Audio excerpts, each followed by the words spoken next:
friends, and welcome back to our homestead. This is New Year, and that means many people have New Year resolutions. To eat healthy, to get healthy, to exercise, to read more, to travel more, to sleep more, whatever. Everyone has something different.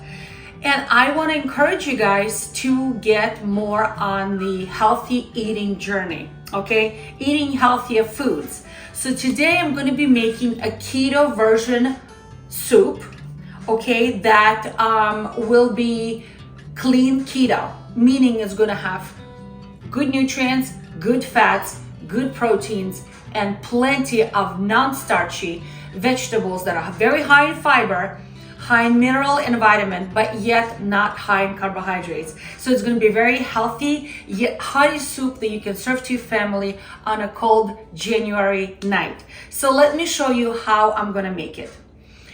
About 3.5 hours ago, I started the broth. I started making the broth, and I have this big chunk of pork bones with a little bit meat on it that I boiled for 3.5 hours.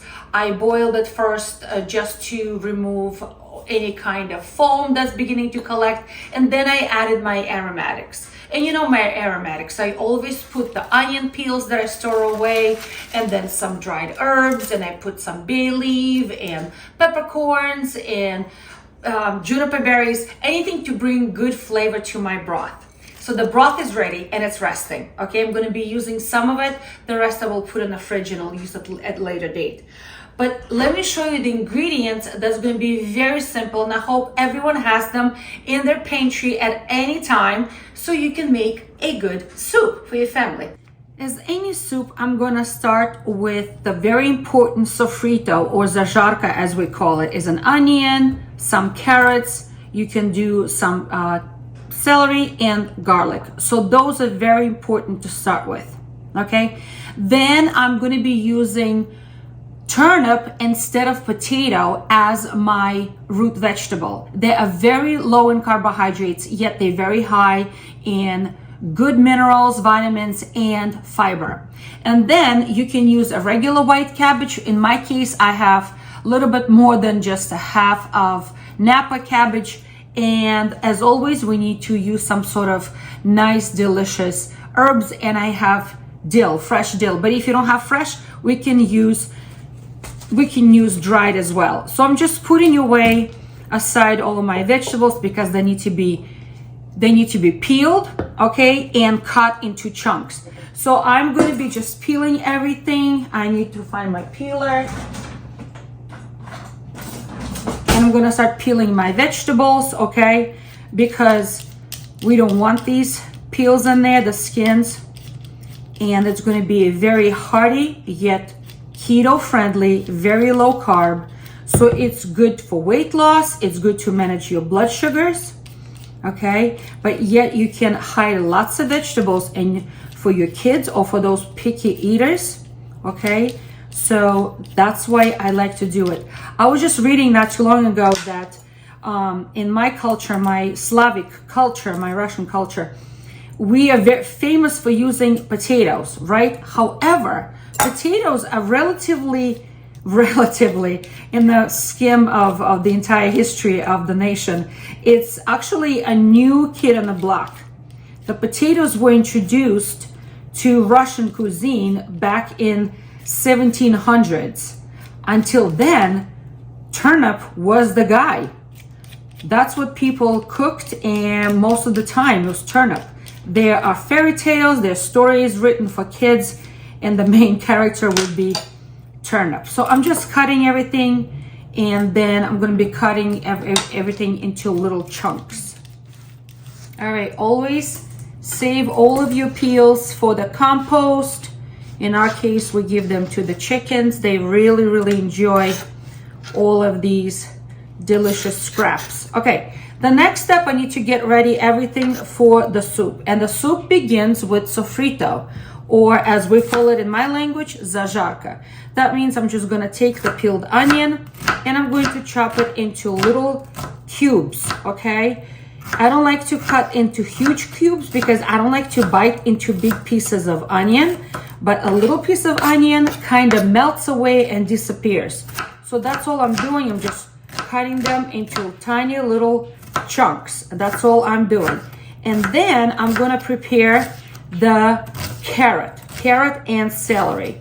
All right, so let me just cut this all up into small pieces. All right, the carrot I'm gonna divide up, okay? And 2 carrots I'm gonna keep whole for now. And this one large one, I'm going to grate it on a cheese grater because I want them to saute together with the onion. And it's going to be added a really, really nice flavor to your soup. Okay. I'm also going to cut up all of these celeries into small chunks as well. Okay. Little chunks. And I like them to be pretty even so they will cook evenly as well. So you don't bite into a big chunk. And just gonna chop them, okay, into little chunks as well. My sofrito is ready. Notice how I am not using up the garlic right now. I'm gonna use this much later in the cooking process because I wanna keep all of those good immune boosting properties of this garlic safe and intact until later time. All right, I'll meet you at the stove. All right, the stove is on and I'm going to add a little bit of olive oil to start the sofrito because I need to saute my goodness over there until everything is soft. So I'm just gonna put a little bit of olive oil on the bottom. I'm really not measuring how much. And I'm gonna start by sauteing onion, carrot, and celery.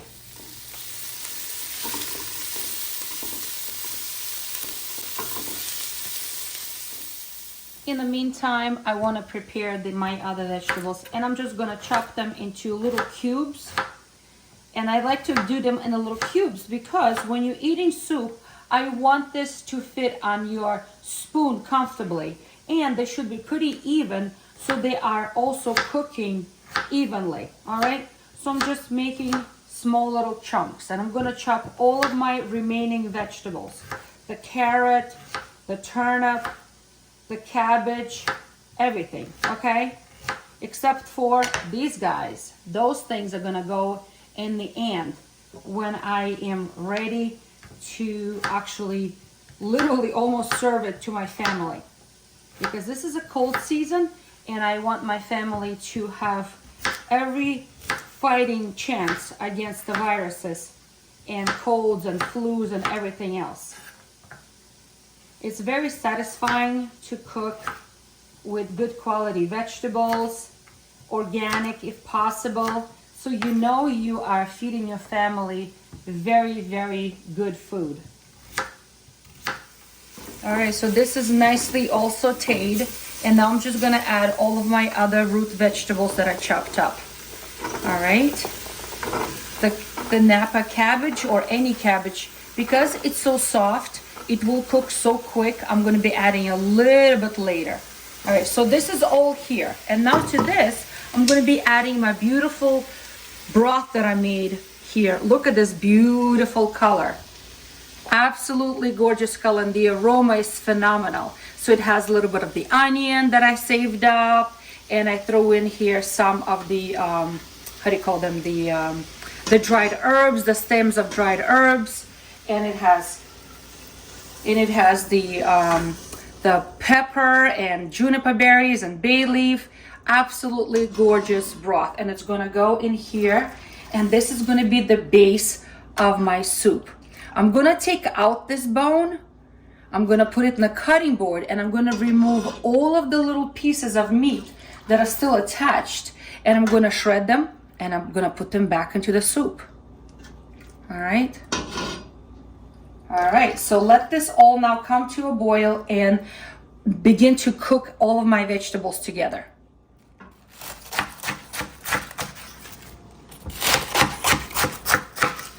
I also think that cabbage should be also cut into smaller pieces because that's the last thing you want is gigantic piece of cabbage falling off your spoon as you're trying to eat soup. So I'm gonna try to cut them into smaller pieces as well. All right, so this has been cooking now for a few minutes, and I know the vegetables are getting a little softer. So to this, I'm gonna now add all of my cabbage. And it seems like it's a lot of cabbage, but it's really not. It's really gonna cook down so quickly. Any greens, they add so much good potassium, magnesium, calcium, and other good stuff and they will cook down so quickly. All right, so I'm just gonna stir everything together. I'm gonna put a cover back on, and I'm gonna allow this to cook down for a little bit so all of my vegetables are nice and soft. And I'm going to be also adding to that a few other good things. Wow, that's boiling too much. Okay, turn down the heat. This beautiful stove that I have with Blue Star, it's super, super strong. All right, so I turned on the heat, and I'm going to be adding all of the meat back in here. Okay, stir that all in, and look how thick the soup all of a sudden is. Remember when I started off, it was very watery, and somebody may say, oh my goodness, now look how thick it is. All right, now to this, I'm just gonna put a cover on and let this cook together. It's been cooking for about 5 more minutes, and now I need to test to see if the vegetables are soft enough. So I'm gonna find a piece of my turnip, and that's what I like to do. I'll just throw it on top of the cover, and I mush it with the spoon, and it's nice and soft. That means I know my vegetables are ready. All right, so now I'm gonna turn off the heat. The cooking is done, and I need to season it. So as always, I season with some salt, and that should be to taste, okay? So I'm using Celtic sea salt. That's my favorite salt. To that, of course, I'm gonna add some black pepper, and that should be also to taste. All right. And I feel like these vegetables will go very well with the mixture of herb de Provence. And I'm just gonna put about a teaspoon in there as well. Okay, and remember how I had that dill sitting there on the side? Well, I chopped it all up, and it's gonna go in here as well. All right, it's gonna add a nice flavor. It's going to make it very, very fragrant as well. So let me stir that all in together. And the last step, as the heat is already off and you're literally ready to kind of like let it rest, and you're about to serve it to your family, that's when I like to add the garlic. Let me just get all this dill off the spoon, because I feel that we really need to protect ourselves against any kind of pathogens that are out in the world right now. So I'm gonna grab the garlic, and I'm gonna put it now in. It's been peeled. I cut it in little chunks because it will be easy for me to squeeze it through the garlic press. And I'm gonna be putting it into the soup now, because I wanna keep as much of active ingredient allicin in it as possible. That's why it's already not boiling. It's hot, so it's gonna cook a little bit.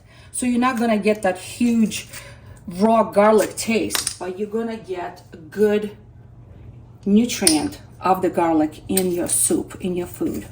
So that's what I'm doing right now. All right, so let me stir all that in so it's nicely redistributed through the entire soup. I'm gonna let it rest for a few minutes, let it cool off a little bit, and I'm gonna serve it to my family for dinner. Soup, clean, keto, low on carb, good on fiber, and high in non-starchy vegetables, yet it's gonna be beautiful and delicious and fragrant at the same time.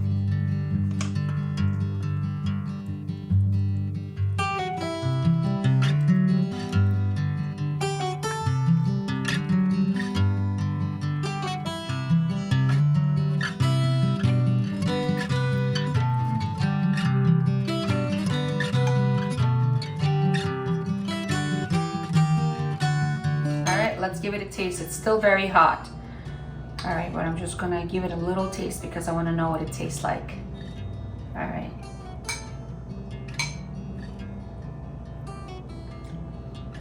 Oh my goodness. I definitely cannot say that it's keto. This is just like Mama made back in a day. homemade soup. So good.